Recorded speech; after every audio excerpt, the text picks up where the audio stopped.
Atos dos Apóstolos, capítulo 1. E para esse segundo momento de oração, quando vamos orar pela igreja, meu querido, vamos pensar aqui no início da igreja primitiva, o que esses irmãos estavam fazendo em termos de oração. Atos 1,14. Abra sua Bíblia, viu, meu irmão? Esse negócio de TV, projetor, isso está tirando muito a nossa capacidade de folhear, de ver os contextos, ver o que está acontecendo. É importante abri-la. Atos 1, versículo 14. Quem encontrou, diga amém. Amém. Tem gente que ainda não encontrou, gente, não é possível. Atos 1, 14. Põe na tela. Vamos ler juntos? Todos estes perseveravam unânimes em oração com as mulheres, com Maria, mãe de Jesus, e com os irmãos dele. Mais uma vez. Todos estes perseveravam unânimes em oração com as mulheres, com Maria, mãe de Jesus, e com os irmãos dele. Amém. Meu querido, você que conhece a palavra do Senhor sabe que o livro de Atos dos Apóstolos está logo depois dos 4? Você sabe disso. Por quê? Porque depois de tudo que o Senhor fez, da sua obra e seu ministério serem concluídos, ele ressuscita, passa muitos dias com os discípulos e no determinado dia ele ascende aos céus. Ele vai para estar junto ao Pai, de onde há de voltar para julgar vivos e mortos. Então, nesse exato momento, onde está Cristo? Onde está Cristo, irmão? No céu. Mas ele disse, eu não vos deixarei órfãos. Ele disse isso. Não disse? Claro. Então, meu querido, justamente nesse contexto, depois da despedida, não sei se você consegue se colocar no lugar daqueles irmãos. Imagine, passarem ali todos aqueles dias com o Senhor ressurreto. E agora se despedir dele, ele ascendendo aos céus. Os anjos aparecendo e falando, olha, da mesma forma que vocês estão vendo esse Jesus subir, ele vai voltar um dia. Mas é uma despedida, irmãos. É uma despedida. Jesus tinha dito para os seus discípulos, olha, ficai em Jerusalém.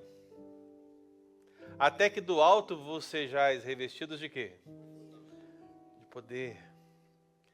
Esse poder é uma referência clara àquele que ele deixaria conosco, porque ele jamais nos deixaria órfãos. O Espírito Santo haveria de ser derramado no Pentecostes, você sabe disso. Mas até aquele dia, meu irmão, a grande pergunta é, o que os discípulos estavam fazendo? Jesus disse, ficai em Jerusalém, até que do alto sejais revestidos do Espírito Santo. O que a igreja fez enquanto aguardava a manifestação da promessa de Jesus? E a resposta é, orava. A igreja orava. Então, meu amado, quando lemos esse versículo 14, ele está justamente nesse contexto. Os discípulos se reuniram no cenáculo, um lugar que eles costumavam orar, estar sempre juntos.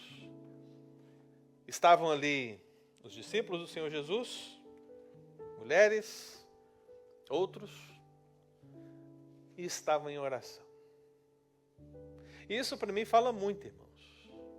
Fala muito. Porque o livro de Atos dos Apóstolos, e a descida do Espírito Santo, no caso, não é um evento que acontece todo dia. Não, ele aconteceu uma única vez. Foi lá, nesse registro aqui de Atos 2. Mas as lições do contexto são aplicáveis a nós. Nós não precisamos receber mais a promessa do Espírito Santo, não é verdade? Esse era o cuidado de Jesus para com sua igreja naquela hora. Mas a grande verdade é que todos nós necessitamos do cuidado do Senhor na nossa vida o tempo todo. tempo todo. Queremos que o Senhor manifeste as suas promessas na nossa vida, na vida dos nossos filhos, no nosso casamento, no nosso ministério, no nosso serviço. A gente quer que Deus cumpra a sua palavra. E a grande pergunta, meu irmão, o que você vai estar fazendo até que isso aconteça? E a resposta é: orar. Buscar a presença do Senhor. E eu acredito que 3 lições aqui são importantes para nós nesse versículo, irmãos.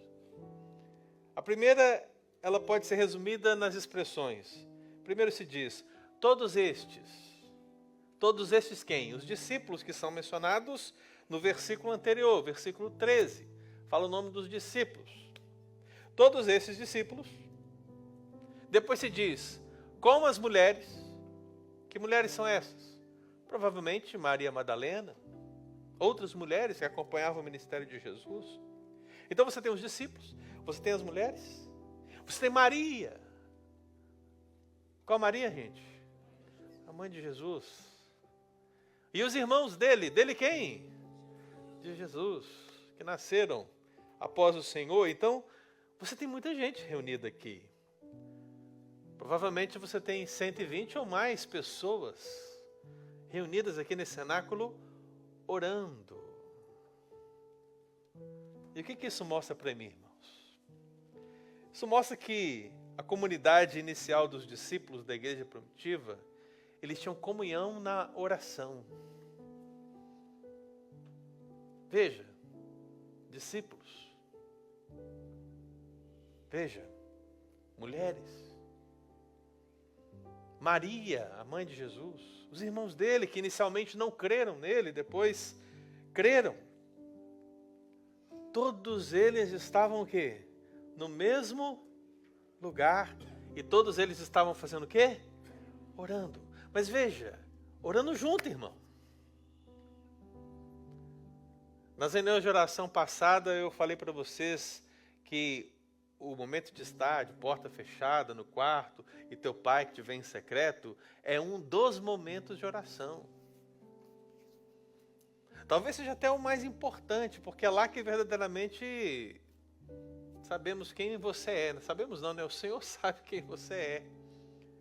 Mas quando nós reunimos como igreja aqui, é o resultado de vários quartos com portas fechadas em oração.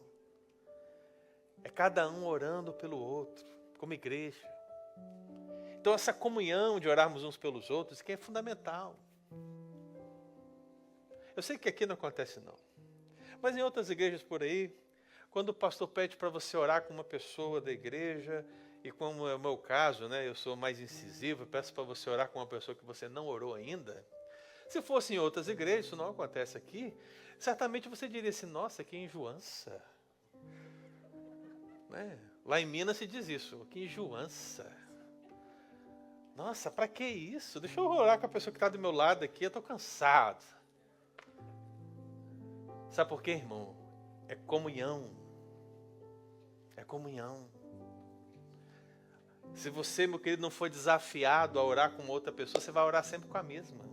De repente é o marido orando com a esposa. Os pais orando com os filhos, né? Os amigos orando pelo outro. Você já ora o tempo todo. Orar com uma pessoa que você nunca orou, meu irmão, significa entender que você precisa ter comunhão com todo mundo da igreja. E não é o melhor momento na oração do que conhecer ali o pedido e saber a necessidade, a angústia daquela pessoa. Olha, é bem provável que você tenha ficado surpresa em algum momento quando você perguntou qual é o seu motivo de oração e esse irmão compartilhou algo com você e você ficou, nossa, eu não sabia que esse irmão estava passando por isso. Isso te levou a orar ainda mais por ele. Então não é enjoança, irmão. É ser bíblico, é buscar o quê? A comunhão. Né? Daqui a pouco eu vou pedir, fica aí. Tá? Mas a segunda lição qual é? Ele diz, todos esses, mulheres, Maria, os irmãos dele, estavam todo mundo junto, então eles estavam ali nesse momento de oração em conjunto, uma participação coletiva de toda a igreja, maravilha. Mas o texto também diz que eles perseveravam. Veja que não apenas havia comunhão na oração, mas havia também uma persistência na oração. E meu irmão, isso aqui é muito importante. Porque Jesus disse o que mesmo? Ele disse: ficai em Jerusalém até que do alto sejais revestidos de poder. Esses 120 irmãos, o que eles podiam fazer? Colocar essa promessa aqui debaixo do braço, ó. Vamos aguardar. Porque aquele que prometeu é fiel, amém? É até bíblico, né? Não. Mesmo o Senhor prometendo, mesmo tendo a certeza que Ele ia cumprir a sua palavra, a igreja perseverou em oração até aquele momento. Percebe, irmão? Você percebe que a oração não é necessariamente um método de você obter as coisas, mas é um privilégio. É um privilégio que você tem, porque o Senhor está dizendo: persevere em oração, sabendo que Ele virá, sabendo que o Espírito Santo será derramado. E a igreja orou, irmão, a igreja buscou, ela perseverou em oração. Eu acho isso maravilhoso, porque a promessa ainda não tinha sido concluída. Eles confiaram na palavra do Senhor. E a grande pergunta é: como você age nesse sentido? Se a resposta não chegou ainda, você permanece em oração? Você continua? Imagine se esses discípulos orassem um dia na terça-feira e falassem assim: olha, já passou aí 2 dias desde domingo, né? Eu acho que não vai vir não. Vamos desistir. Tá bom, já deu. É assim, irmão? Não. Então não é porque você não recebeu algo da parte de Deus que você deve parar de orar. Porque, meu irmão, oração é persistência. Oração é constância. Oração, meu irmão, é perseverança. Então, uma segunda preciosa lição para nós. Agora uma terceira, porque diz aqui o texto, né? Usa a expressão que eles estavam todos juntos, comunhão na oração, estavam persistindo, perseverando em oração, e depois diz: unânimes. Unânimes. Você sabe o que quer dizer unânimes? O pessoal acha isso, mas não é simplesmente isso não, porque isso já é comunhão. Está todo mundo aqui orando uns pelos outros, comunhão. Agora, o que seria unânimes? Unânimes seria a combinação dos esforços em um objetivo comum.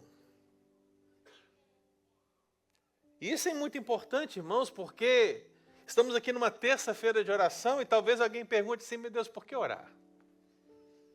Por que não temos um estudo bíblico? Por que não temos um grupo pequeno? Por que não fazemos só um louvorzão? Por que não ficamos em casa assistindo Netflix?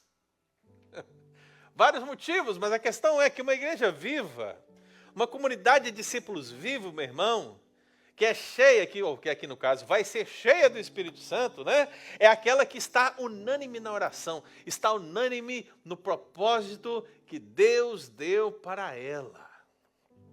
É claro, vai ter alguém aqui a colar que vai destoar, sempre tem, que diga Judas, na verdade. Mas a verdade é que a comunidade dos discípulos que verdadeiramente ora com prazer na presença do Senhor, meu irmão, ela está o quê? Unânime. Eles estão ali, olha, eles são diferentes. Eles são diferentes, cada um tem uma história, cada um tem uma vida, cada um tem um trabalho, cada um tem as suas preocupações, mas meu, quando eles se juntam, eles não se juntam para dividir. Eles não se juntam para atrapalhar, para falar mal um do outro. Não. Eles se juntam unânimes no propósito de Deus. Que nesse caso, meu irmão, é a oração. E aí ficou um princípio fundamental para nós aqui. O texto fala dos discípulos em primeiro lugar, os apóstolos. Porque o versículo 14 fala deles, não é verdade? Fala aí, ó. Pedro, João, Tiago, André, Filipe, Tomé, Bartolomeu, Mateus, Tiago, Simão, Judas e Tiago. E depois fala das mulheres. Fala de Maria. Fala dos irmãos do Senhor. Versículo 15, meu irmão, quando Pedro começa a falar, demonstra que há 120 pessoas ali. Entre liderança e liderados. Então aqui nós temos um exemplo maravilhoso. Uma igreja unânime em oração. Se você quiser ver isso um dia, meu irmão, aqui está um bom raio-x. Uma igreja unânime em oração é uma igreja que você vê liderança e liderados orando. Amém? Na verdade, a liderança vai refletir os liderados. Então, os presbíteros dessa igreja, os diáconos dessa igreja, os pastores dessa igreja, eles serão tão consagrados, tão dedicados em oração quanto a própria igreja. Então, meu irmão, esse é o nosso desafio. Eu quero convidar você agora a orar.